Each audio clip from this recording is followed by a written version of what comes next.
तुलसी काया खेत है, मनसा भयो किसान, पाप पुण्य दो बीज हैं, बुवे सो लूने निदान। गोस्वामी जी कहते हैं कि शरीर मानो खेत है, मन मानो किसान है, जिसमें यह किसान पाप और पुण्य रूपी दो प्रकार के बीजों को बोता है। जैसे बीज बोएगा वैसे ही इसे अंत में फल काटने को मिलेंगे। भाव यह है कि यदि मनुष्य शुभ कर्म करेगा तो उसे शुभ फल मिलेंगे, और यदि पाप कर्म करेगा तो उसका फल भी बुरा ही मिलेगा। एकादशी का व्रत रखने से भगवान विष्णु का आशीर्वाद प्राप्त होने के साथ ही सभी मनोकामनाएं भी पूर्ण होती हैं। एकादशी व्रत रखने से व्यक्ति के पाप नष्ट हो जाते हैं और मोक्ष की प्राप्ति होती है। फाल्गुन मास के कृष्ण पक्ष की एकादशी तिथि को विजया एकादशी कहते हैं। विजया एकादशी व्रत भगवान विष्णु को समर्पित होता है। एकादशी का व्रत रखने से भगवान विष्णु का आशीर्वाद प्राप्त होने के साथ ही सभी मनोकामनाएं भी पूर्ण होती हैं। धार्मिक मान्यताओं के अनुसार एकादशी व्रत रखने से व्यक्ति के पाप नष्ट हो जाते हैं और मोक्ष की प्राप्ति होती है। इस बार विजया एकादशी 6 और 7 मार्च 2 दिन रहेगी। एकादशी तिथि प्रारंभ 6 मार्च को सुबह 6:30 से होगा, जो कि 7 मार्च को सुबह 4:13 पर समाप्त होगी। गृहस्थ जन 6 मार्च को और संत जन 7 मार्च को विजया एकादशी का व्रत रखेंगे। कभी कभी एकादशी व्रत लगातार 2 दिनों के लिए हो जाता है। जब एकादशी व्रत 2 दिन होता है तब स्मार्त परिवारजनों को पहले दिन एकादशी व्रत करना चाहिए। दूसरे दिन वाली एकादशी को दूजी एकादशी कहते हैं। संतों और मोक्ष प्राप्ति के इच्छुक श्रद्धालुओं को दूजी एकादशी के दिन व्रत करना चाहिए।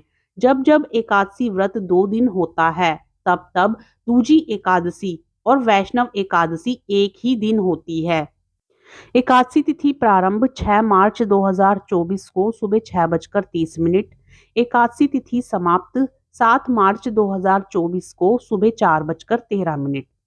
7 मार्च को एकादशी व्रत पारण करने का समय दोपहर 1:49 से शाम 4:11।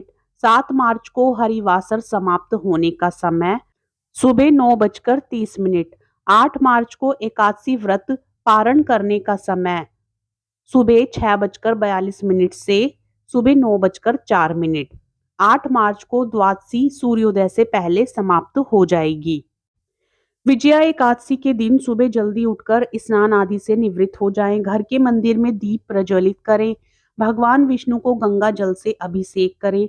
भगवान विष्णु को पुष्प और तुलसी दल अर्पित करें। अगर संभव हो तो इस दिन व्रत भी रखें। भगवान की आरती करें। भगवान को भोग लगाएं। इस बात का विशेष ध्यान रखें कि भगवान को सिर्फ सात्विक चीजों का भोग लगाया जाता है। भगवान विष्णु के भोग में तुलसी दल को जरूर शामिल करें। ऐसा माना जाता है कि बिना तुलसी के भगवान विष्णु भोग ग्रहण नहीं करते। इस पावन दिन भगवान विष्णु के साथ ही माता लक्ष्मी की भी पूजा करें। इस दिन भगवान का अधिक से अधिक ध्यान करें। एकादशी व्रत के दिन दान अवश्य करें। एकादशी व्रत के दिन अगर संभव हो तो गंगा स्नान करें।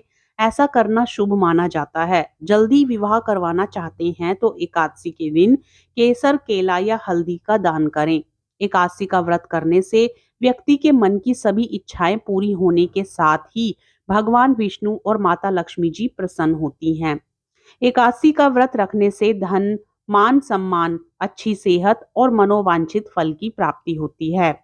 एकादशी के पावन दिन चावल का सेवन भी नहीं करना चाहिए। इस दिन सात्विक भोजन ही ग्रहण करें। एकादशी के दिन चावल का सेवन नहीं करना चाहिए। इस दिन चावल का सेवन करना अशुभ माना जाता है।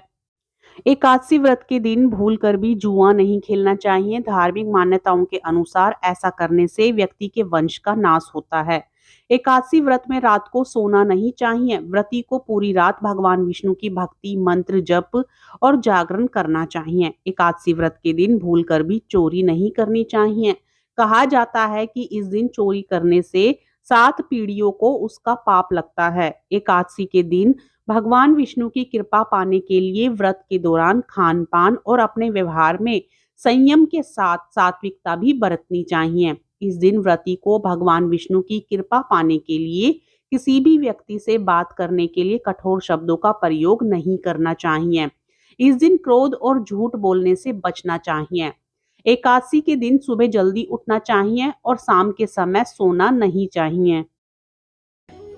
विजया एकादशी व्रत कथा के अनुसार एक बार युधिष्ठिर ने पूछा, हे वासुदेव, फाल्गुन मास के कृष्ण पक्ष में किस नाम की एकादशी होती है और उसका व्रत करने की विधि क्या है, कृपा करके बताइए। भगवान बोले, युधिष्ठिर, एक बार नारद जी ने ब्रह्मा जी से फाल्गुन मास के कृष्ण पक्ष की विजया एकादशी के व्रत से होने वाले पुण्य के बारे में पूछा था तथा ब्रह्मा जी ने इस व्रत के बारे में उन्हें बताया था।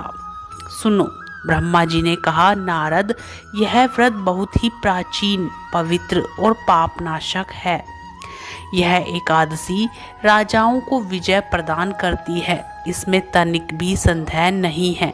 त्रेता युग में मर्यादा पुरुषोत्तम श्री रामचंद्र जी जब लंका पर चढ़ाई करने के लिए समुद्र के किनारे पहुंचे, तब उन्हें समुद्र को पार करने का कोई उपाय नहीं सूझ रहा था। उन्होंने लक्ष्मण जी से पूछा, सुमित्रा नंदन, किस उपाय से इस समुद्र को पार किया जा सकता है? यह अत्यंत अगाध और भयंकर जल जंतुओं से भरा हुआ है।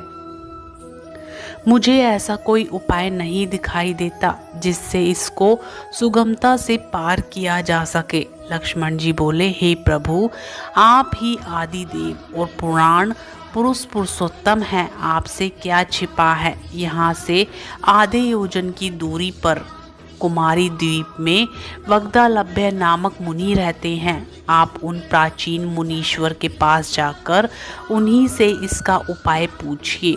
श्री रामचंद्र जी महामुनि वग्दालभ्य के आश्रम पहुँचे और उन्होंने मुनि को प्रणाम किया। महर्षि ने प्रसन्न होकर श्री राम जी के आगमन का कारण पूछा। श्री रामचंद्र जी बोले, ब्रह्मा, मैं लंका पर चढ़ाई करने के उद्देश्य से अपनी सेना सहित यहाँ आया हूँ। मुने, अब जिस प्रकार समुद्र पार किया जा सके, कृपा करके वह उपाय बताइए।